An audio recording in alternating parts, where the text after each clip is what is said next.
Inaano ko yung cellphone. Thank you, Mr. Rance. Table 4. Table 4 show that 36 equivalent to 45% of men believe that going to the senior high school as an advantage for incoming college student, while 3 equivalent 3.75% of male answered no. Additionally, 40 equivalent 50% of female respondent answer yes, while 1 equivalent 1.25% of female respondent answer no. 95% of both male and female respondents going to senior high school as an advantage for incoming college student, while 5% of both male and female answer no. According to this table, that most of the respondents believe that going to senior high school as an advantage for incoming college student. Table 5. Table 5 showed that 37 equivalent 46.25% of male believe that K-12 curriculum gives student more time to master competence and skill as well, while 0.0% of male answer no.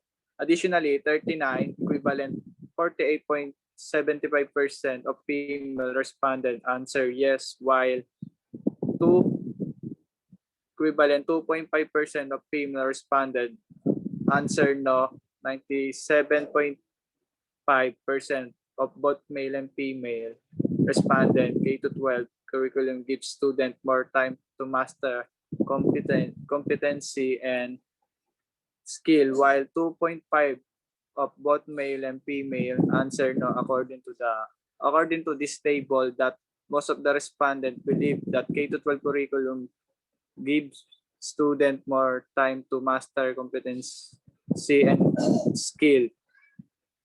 Now, may we call Mr. OMBOY to proceed table 5.1 to 5.2. Thank you, Mr. Amador.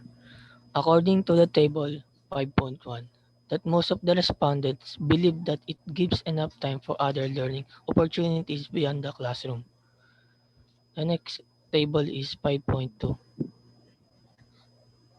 According to the table 5.2, that most of the respondents believe that it allows learning for a more holistic development.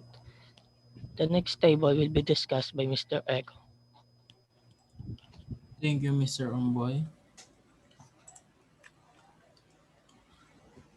And now for that table 5.3.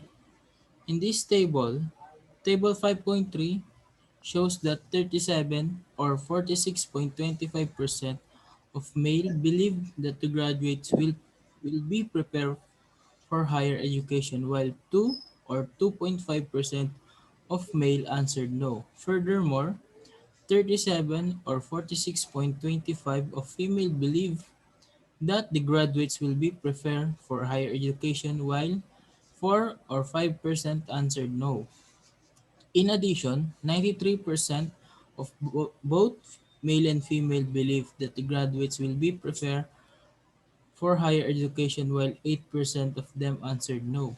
Overall, this table shows that they believe that the graduates of K-12 curriculums will be prepared for higher education. And now for the next table, the table 5.4. Table 5.4 shows that the 35 or 43.75% of male believe that the graduates from senior high will possess competences and relevant to the course they want to pursue in college, while 4 or 5% of male answered no. Furthermore, 37 or 46.25% of female that graduates from senior high school will possess competencies and relevant to the course they want to pursue in college, while 4 or 5% answered no. In addition, 90% of both Male and female believe that graduates from senior high school will possess competencies and relevant to the course they want to pursue in college, while 10% of them answered no. Overall, this table shows that they believe graduates from senior high school will possess competencies and relevant to the course they want to pursue in college. And now, for the table 6, may we call on Mr. Rance. Table number 6.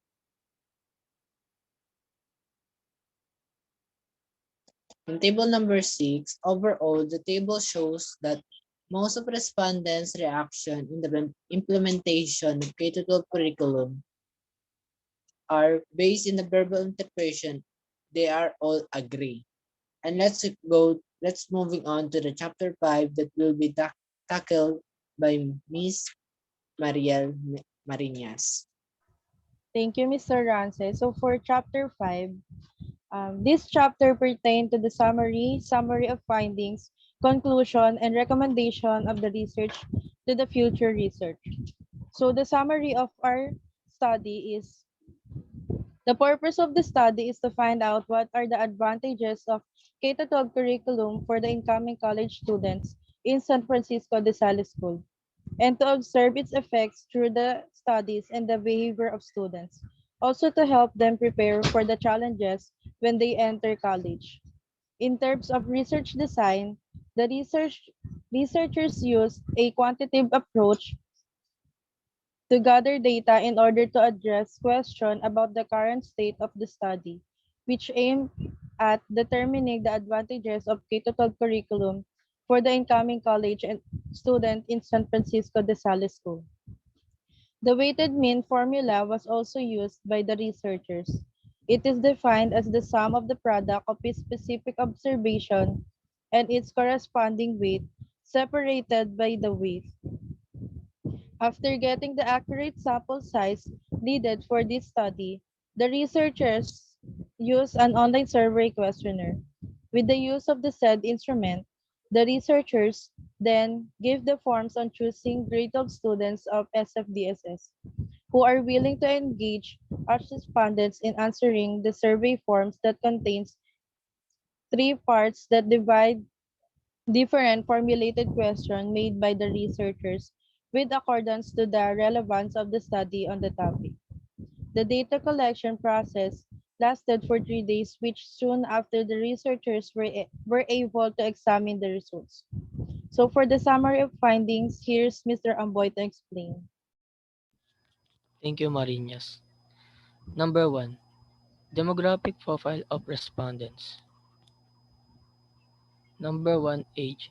In this study, shows frequently a certain age occurs. Students aged 18 have the highest occurrence rate, accounting for 61% of all respondents, while the students aged 20 have the lowest occurrence rate, accounting for 3.71% of all respondents. The next is gender. Out of the 80 respondents who voluntarily participated in the survey, 39 are males, making up for 49% of the total, while 41 are females, making up for 51% of the total San Francisco de Sales correspondents. Number 2. Courses that students want to take in college. This study this study discovered that engineering, specifically civil engineering, is the most common college course that students will take in college, making up for 7.5% of all respondents. Business courses, flight attendant, multimedia arts, soldier, and Bachelor of Arts in the Political Science, on the, on the other hand, have the lowest occurring rate, taking account for only 1.25% of the overall respondents. Number 3. believe that K-12 curriculum has an advantage for incoming college. According to the study, going to senior high school has an advantage for incoming college students for 95% of both male and female respondents, while 5% of both male and female respondents answered no. According to the findings of this study, the majority of respondents believe that attending senior high school provided an advantage for incoming college students.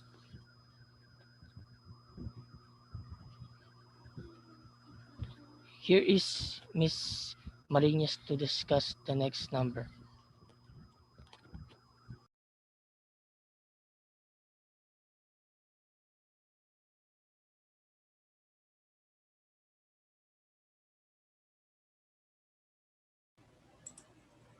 Nakamit ka po.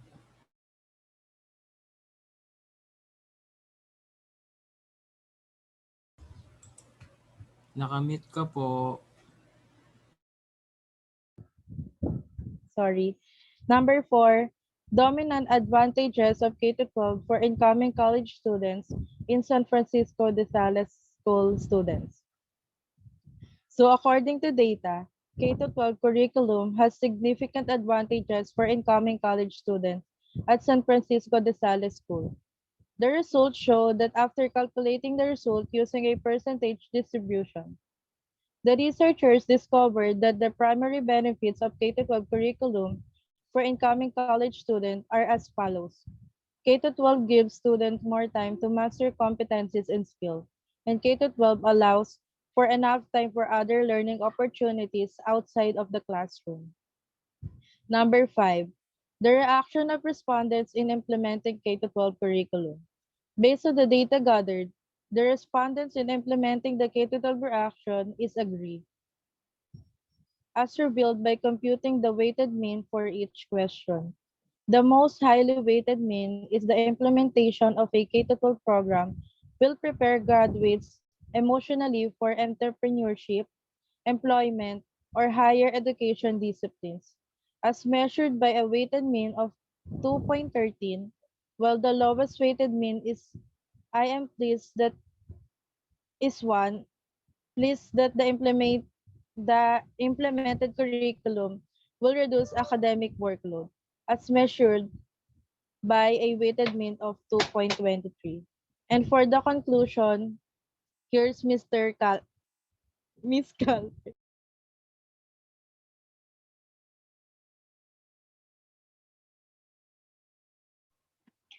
Thank you, Ms. Mariñas. Based on the findings, these following 7 conclusions were drawn.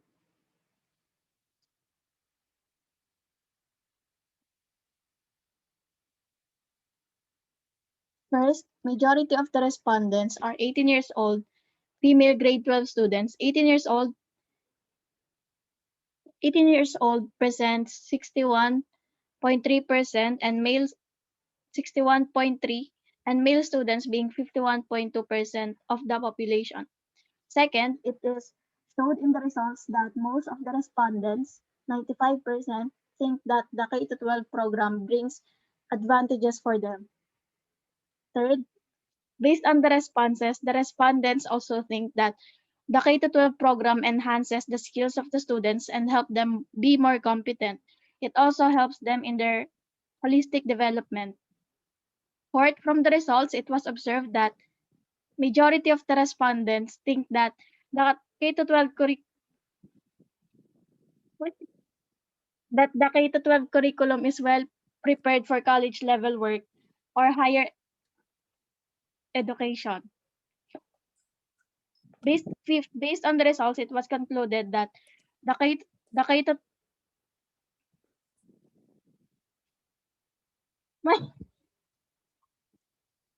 oh, that the K-12 program allows students to have more learning opportunities beyond the school.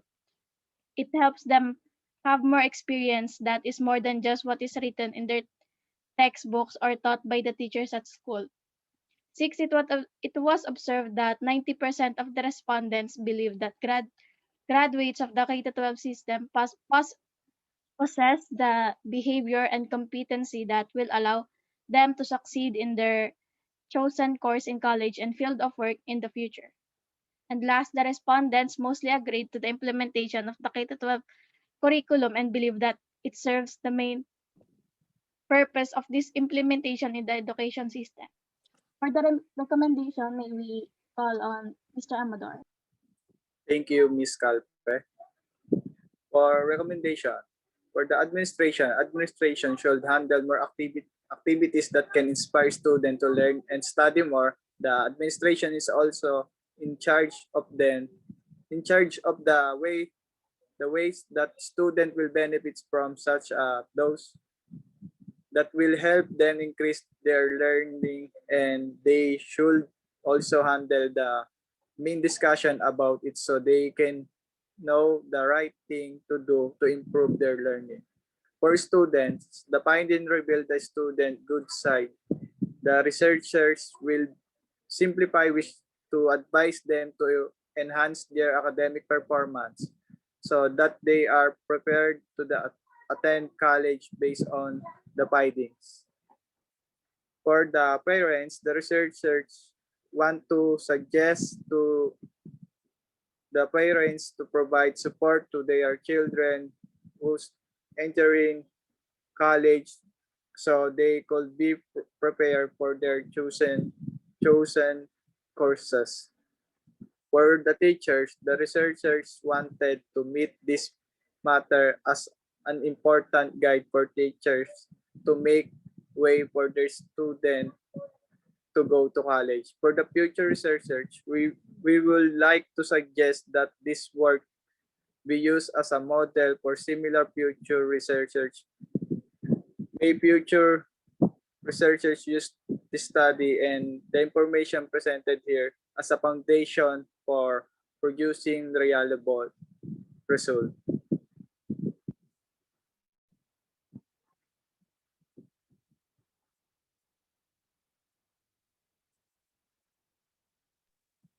So that's all for our research study. I hope we explained well our research study entitled Advantage of K-12 Curriculum for the Incoming Grade 12 Students. That's all. Thank you.